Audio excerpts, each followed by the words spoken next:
Hello YouTube, it's Photoshop Manipulation Tutor, and today we are going to be making this picture right here. So we need to first go to New, and we're going to make the width 3500, height 2000, and resolution 300. Press OK.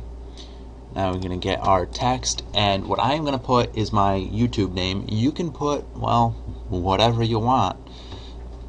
And I'm going to type, oh, here, hold on, let's change the color. And Photoshop. Now I'm going to make each word, I always make them a little bit different sizes.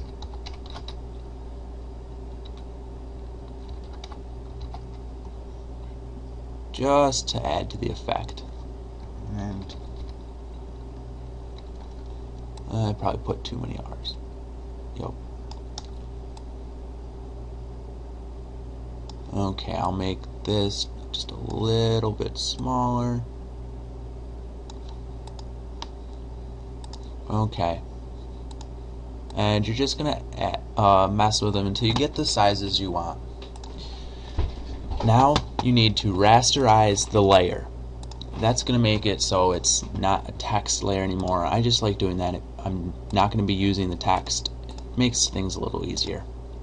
Now you want to select everywhere inside the letters where you have a closed area. Oops, sorry about that. Anywhere inside these letters. You know what I mean. Now we're going to go to Select, Modify, Expand by 4 pixels. What that's going to do is ensure that when we fill this, there's no little white border around what we just filled. It's just going to make sure that it fills what we need it to. I'm going to push Shift F5 to open up our fill dialog, and you want to do black and press OK. Then deselect, and now we have our main text. We're going to duplicate that twice. Go to the bottom text layer and go Filter, Blur, Gaussian Blur by about 30%. Then go to the middle one, press Control, and then click on the thumbnail, and it'll select just the text. Now we want to do Shift F5 to fill it with 50% gray and deselect. Now we're going to get our rectangle marquee tool on additive, and we are going to start making just little boxes that go all the way across, and we're going to have a bunch of really small ones, really big ones, different spaced out around your words. You want them different sizes, different spaces between them. And you're just going to do a few all the way across your word. I'm going to do one there, and I'll have one more really small one right here. And then you're just going to press backspace. Oh, sorry about that. Not backspace yet. You want to make sure your top layer is selected. Then press backspace and deselect. And then that's going to make that texture. Now what you want to do is you want to select both of these top two, and then you're going to press Control while you select them to make sure that they're both selected. Then press Control J to duplicate them, right click, and merge layers. Now if the layers merge, you're going to drag it down to the 3rd position so it's right above the bottom one. And then Control T to open up your transformation box, right click, and flip vertically. And then drag it down so that it's should just snap onto the bottom, and press enter. And now you are going to take your rectangle marquee tool and select just about halfway above the letters. And that's about good. I might move it up just a little bit. To move your selection while it's still selected, just hold the space while you're moving it, and it will allow you to. So I'm going to go right there. Then you're going to right click, feather, put in 30, press OK, and press backspace, and then deselect with Control D, and there is your main reflection. Now you are going to add a new layer, and I'm going to zoom in just to make this easier for you guys to see. You're probably going to want to zoom in while you do it because it will make it easier to do. And you're going to make sure you're on additive. You're going to add the lines that went up and down. So what you want to do is make a box just like that. It has to be even with the bottom of the letter and then go up out of the top, right in the middle of the letter. You want them about this width. Every single one you want about the same width, as close as you can get. It doesn't have to be perfect, but you want them all to be a different height.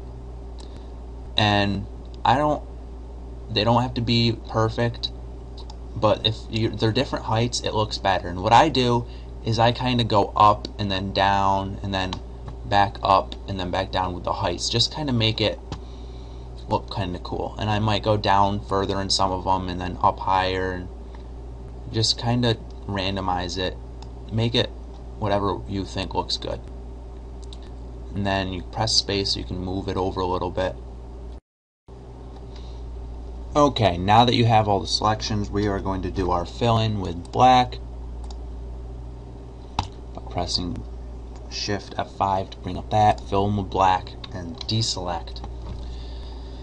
Now we are going to go up to Filter, Blur, Motion Blur, bring the angle to 90, our distance to 197 pixels, and press OK. Now we are going to duplicate that, Control J, Control T to bring up transform, flip vertically, and bring it down. Now you don't need it to be perfect right now.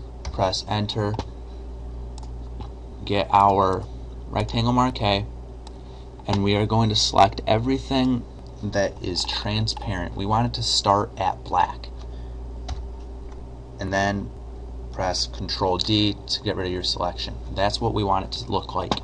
Now we will move it up and line it up where it needs to be. Zoom in just to make sure this is lined up good, and it looks good.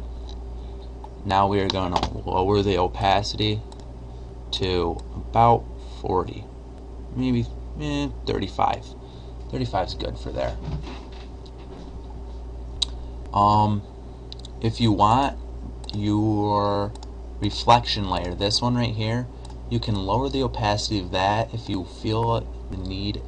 If I do, I would probably do it about 60. I think that looks good. Now we are going to add a layer at the very bottom to start the background. We want our foreground color to be an off-white, and our background color, we want it to be about a medium gray. We're going to get our gradient, a linear gradient, and we want it foreground to background.